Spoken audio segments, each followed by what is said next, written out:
Hey, let's fight here with a quick configuration video. How do I set up the basic form so I have things like this initial field and the optional, if you like, sort of multiple choice type things?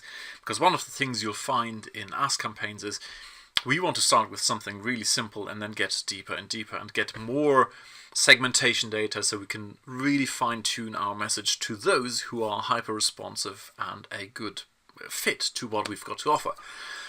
Having said that, whichever way, if you want to use a big area, a text area here, or a single line, you still need to start with this form, because later on what we're going to do is we're going to chuck out this field here and replace it by an area, text area field. So what we do is we go into our forms, and I could start a new form from here. I'm going to use this one here and clone it simply because I have all the thank you pages and the double opt-in and all that stuff already set up in there. Yes, of course, I need to change the thank you pages, etc. But all in all, it's easy for me to just clone this thing. And what I'm going to do now is I'm going to name this thing Gemrollment Ask Campaign. Okay, so this is a special survey for doing an Ask campaign about something, a project of mine, which is Gemrollment. Gem is graceful email marketing, and Rollment is the enrollment sequence. So I've got a mini course on, or small course on how to create enrollment sequences, which are very different from indoctrination sequences. Indoctrination sequences are kind of hitting people over the head, trying to impress them. How do I get people to trust me? Whereas enrollment sequences take a different approach to creating know, like, and trust in the beginning. Anyway, if I wanted to do an Ask campaign around this, well, you know, that's why I'm calling this here Gemrollment, and that's my Ask campaign. All right, cool. And then when I get to my form, I see this here, the form fields, and normally all you have is first name and email. So I'm going to change this here. I'm going to chuck out all these fields and show you how to do them from the beginning, right? So out it goes. Come on. Out this one goes. Basically, the questions you see here were for a different product, namely how to create a course type thing. So this is what you normally see, first name, email address. And now you start adding more fields. And the first field you, of course, you want to add is what's your biggest question? So this is a custom field, so that's why you click on custom field, and you then go and create a new custom field. And the name of this is whatever you want to know it. You know, I'm going to go with Gem R Ask biggest question. So the Gem R is Gemrollment, Ask campaign, and then biggest question. That's what I want to know. And the input type is text input field. We're just going to leave it at that, even though it's just a single line. We can change that later on. And the label is really the text that appears within this field. Now, if you just want to keep this format here, a single line, you probably want to type in, you know, what is your biggest obstacle with, or your biggest struggle with, ... the thing you're dealing with. I am going to change this and later on have a big text or input area, and that's why it doesn't really matter what to type in here. But you know, if you want to keep it, then what is your biggest obstacle? There we go. And yes, this whole thing is required. I add my field. And now, just to make it pretty, I want to have those questions before people opt in. So, you know, what's your biggest obstacle? Then first name and email address.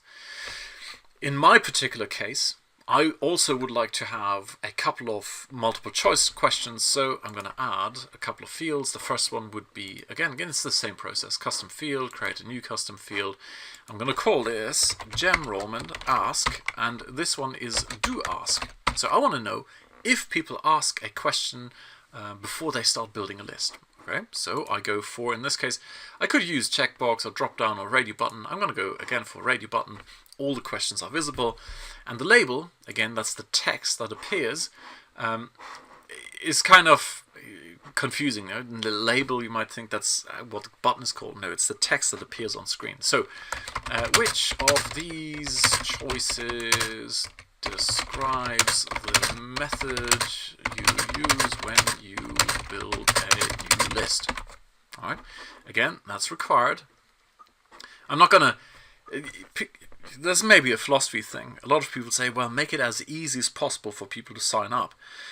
And as counterintuitive as it sounds, you want to appeal to those who are serious. And if someone is really serious about getting the solution to their problem, they're willing to answer a couple of really simple multiple choice questions, right? This one, yes, no, yes, no, yes, no. So that's why personally I put those in there on page 1.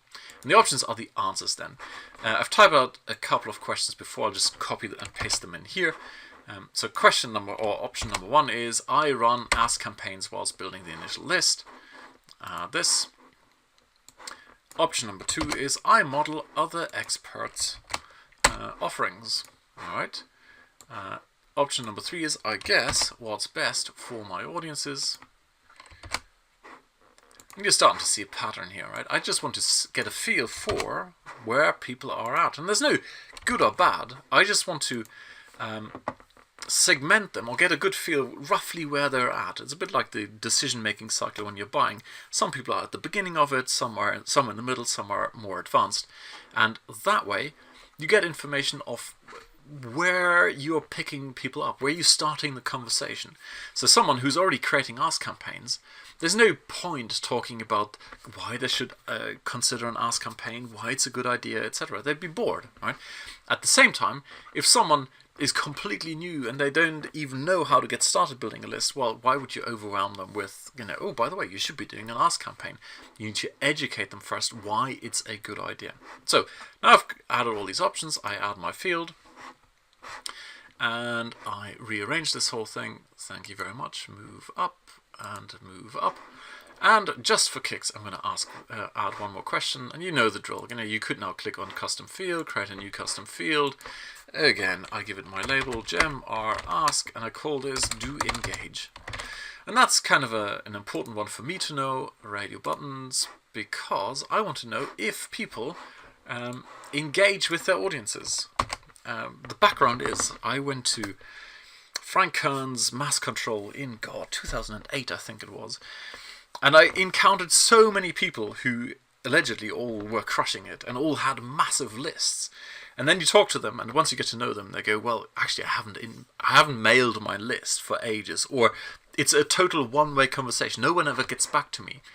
And 2018, 2019 and beyond, it is no longer about push marketing. It truly is pull marketing, getting people engaged, getting a conversation going. So if you don't have a conversation going, if you don't engage with your audience, it's going to be harder and harder. And that's why I'm asking, something I typed up earlier, do you have Q&A virtual presentations? And it really should be conversations, right? Let's call this oh, this is going to be fun now.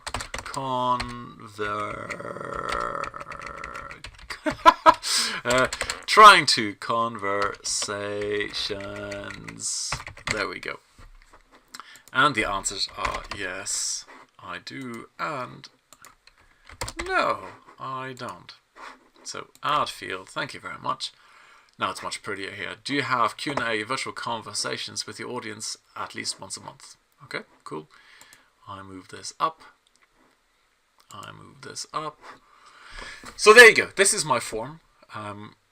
This is the text I use. Incidentally, what I found is later on when you embed this in your page, that text gets overwritten by what it says on your page. So I've given up configuring it here.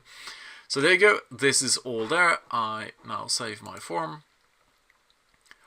And of course, I already have from the previous form all of this. There's me, there's my confirmation email. Of course, I now need to go through and reconfigure this, but at least the basic building blocks are in place. So there's an automation rule. What happens? Probably tagging or something. Congratulations, it's ready. So there you go. That is, in a nutshell, in a big nutshell, how to set up your form so it has form fields that then later on show up in your, let's have a look at one, in your leads. So when you look at leads, here's as you can see, I've been testing like mad. The fields down here. So I have gem main obstacle. So for the new one, it would show up as gem r ask main obstacle. And there's the text. My biggest obstacle is blah, blah, blah, blah, blah. Then I had multiple choice, 3 different ones with yeses and nos. So what we'll find now with the new one is, yes, there will be gem R main obstacle and some text underneath, but then there was going to be the do ask, gem R ask, do ask, am I asking my audience? And there are going to be 4 different options, namely I run ask campaigns, I model, or I guess, or I don't ever. And the last one was do engage, would be a yes or a no. So that's how the data then shows up. Alrighty, so that's it for the how to set up the base configuration, if you like. What I'm going to do now, and embedding a form in your page should be pretty straightforward. What I'm going to show you now is, once you've embedded it, how you can change this thing around. So instead of having this simple sort of one-liner, how can you replace that by a nice big text area? And I'll do that in the next video. Alrighty, see you in a bit.